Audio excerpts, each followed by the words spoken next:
नमस्कार दोस्तों, मेरा नाम है अमित। स्वागत है आप सबका डिफेंस डिकोड पे। और इस वीडियो में बात करने वाले हैं इंजन्स को लेके, जहाँ पे आने वाले दिनों में डीआरडीओ को ज़्यादा इंपॉर्टेंस देनी होगी।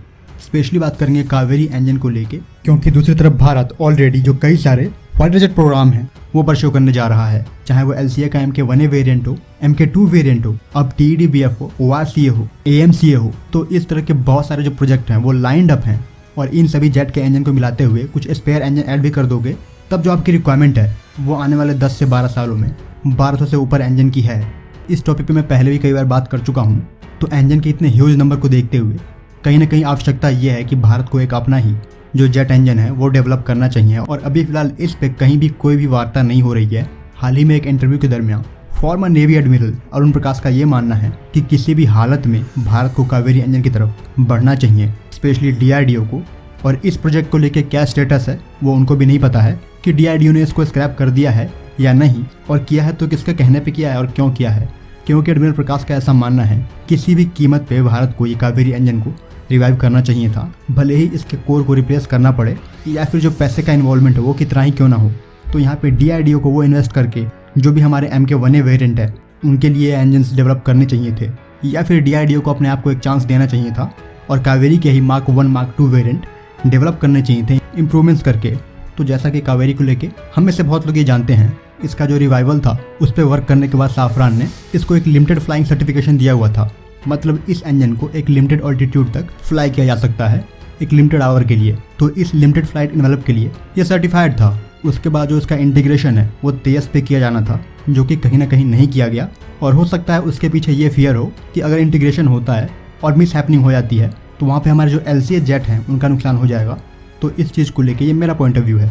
लेकिन यहाँ पे एडमिरल प्रकाश का ऐसा मानना है कि डीआरडीओ को LCA पे कावेरी को इंटीग्रेट करना चाहिए था और देखना चाहिए था कि किस तरह के जो पैरामीटर है और इम्प्रूवमेंट्स है उसको आपके इसके Mark 2 और Mark 3 वेरिएंट में करने की आवश्यकता है, जो कि कहीं ना कहीं नहीं हुआ है।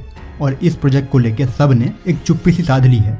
अगर डीआरडीओ किसी भी कीमत पे कावेरी को रिवाइव कर लेती तो वो चीज़ हमें चाइना के बराबर लाके खड़ा कर देती। क्योंकि दूसरी तरफ आप जानती होंगे कि बहुत सारे फेलियर के बाद भी चाइना अपने WS-10 और WS-15 प्रोग्राम से जुड़ा हुआ है और उन्होंने उस प्रोग्राम को टाइम और पैसा दोनों दिया है।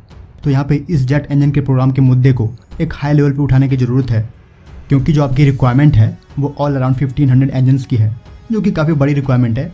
और यहाँ पे कहीं ना कहीं सर का ऐसा मानना है कि जो इम्पोर्ट लॉबीज़ हैं उनका भी जो इन्वॉल्वमेंट है वो काफ़ी स्ट्रॉन्ग है ब्यूरोक्रेसी में।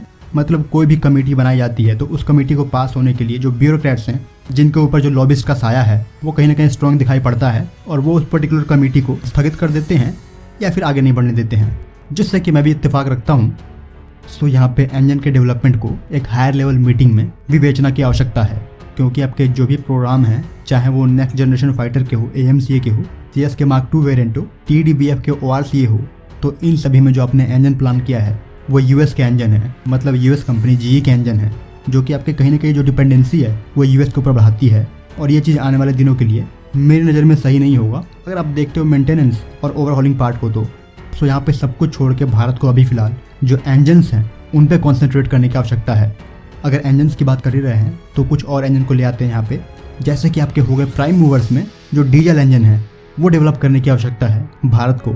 चाहे वो डीजल इंजन टैंक्स के लिए हो, सबमरीन्स के लिए हो, शिप्स के लिए हो, या फिर हैवी ट्रांसपोर्ट व्हीकल्स के लिए हो। तो इन सब को लेके जो डीजल इंजन है उस पर डीआरडीओ को फोकस करने की आवश्यकता है, क्योंकि हमारे जो भी टैंक्स हैं, शिप्स हैं, उसमें जो डीजल इंजन है वो या तो यूरोपियन है या फिर रशियन है। और इंजन किसी भी प्लेटफॉर्म का जो हार्ट है वो होता है, और वही चीज़ अगर आपकी नहीं है तो कहीं ना कहीं जो आपकी लाइफ की डिपेंडेंसी है वो किसी और पे है।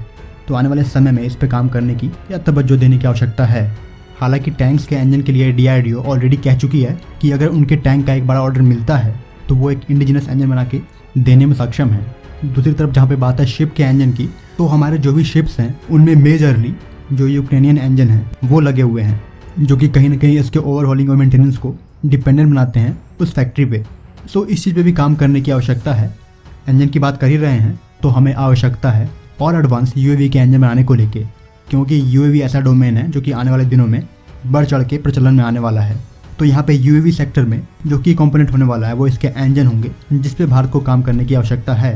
हालांकि डीआरडीओ का जो काम है UAV के इंजन को लेके वो शुरू हो चुका है, लेकिन जो पैमाना है वो काफ़ी लिमिटेड है। सो यहाँ पे इसको और भी एक्सपेंड करने की आवश्यकता है, यहाँ पे मैं DRDO को कोई दोष नहीं देना चाहूँगा, लेकिन जो एक्सपेंशन है इस तरह के प्रोग्राम का वो कम्प्लीटली डिपेंड करता है कि किस तरह से कितना आपको फंड मिल रहा है, जो कि ऐसे प्रोग्राम में इन्वेस्ट करने के लिए जो कमिटीज होती हैं वही चीज़ आगे नहीं बढ़ पाती हैं। सो यहाँ पे अगर आप देखोगे GOI को भी जो अपने सिस्टम है और सब ऑर्डिनेट्स है इन फील्ड में वहाँ पे काम करने की आवश्यकता है, क्योंकि कहीं ना कहीं कावेरी इंजन के फेलियर में जो डिस्क्रीट फंड का फ्लो था उसके पीछे जो ब्यूरोक्रेट्स हैं और उन ब्यूरोक्रेट्स के पीछे जो लॉबिस्ट हैं और उन लॉबिस्ट के पीछे वो कंपनियां होती हैं जिनके इंजन हमारे फाइटर जेट में लगने वाले होते हैं। तो ये एक पूरा चेन है कहीं ना कहीं, क्योंकि अगर भारत अपना इंजन डेवलप कर लेता है तो उसको बाहरी इंजन की आवश्यकता पड़ेगी नहीं, और बाहरी इंजन की आवश्यकता नहीं पड़ेगी तो जो बाहरी एरोस्पेस जेट इंजन मैन्युफैक्चरिंग कंपनियां हैं उनका जो मार्केट है वो डाउन होगा। सो कहीं ना कहीं ये जो लॉबिस्ट का खेल है ये काफ़ी बड़ा है, और इसको कोप अप करके कोई ना कोई जो उपाय है वो भारत को ढूंढने की आवश्यकता है और अपना ही एरोस्पेस जेट इंजन जल्द से जल्द डेवलप करने की ज़रूरत है, क्योंकि आप ऑलरेडी बहुत सारे जो जेट प्रोग्राम्स हैं वो लाइन अप कर चुके हो। सो मेरी भी कहीं ना कहीं राय में कावेरी को ही रिवाइव कर लिया जाता, भले ही किसी भी कोर से, वो एक बेहतर ऑप्शन होता एक ऐसे इंजन से जो कि हम पूरा का पूरा इंपोर्ट कर रहे हैं। आई होप DRDO इस पर कोई काम करेगी और एक एडवांस जेट इंजन बनाकर कम समय में डिलीवर करने में सक्षम होगी। सो इस बारे में आपका क्या मानना है कमेंट में ज़रूर लिखना। फिलहाल इस वीडियो में इतना ही। जय हिंद।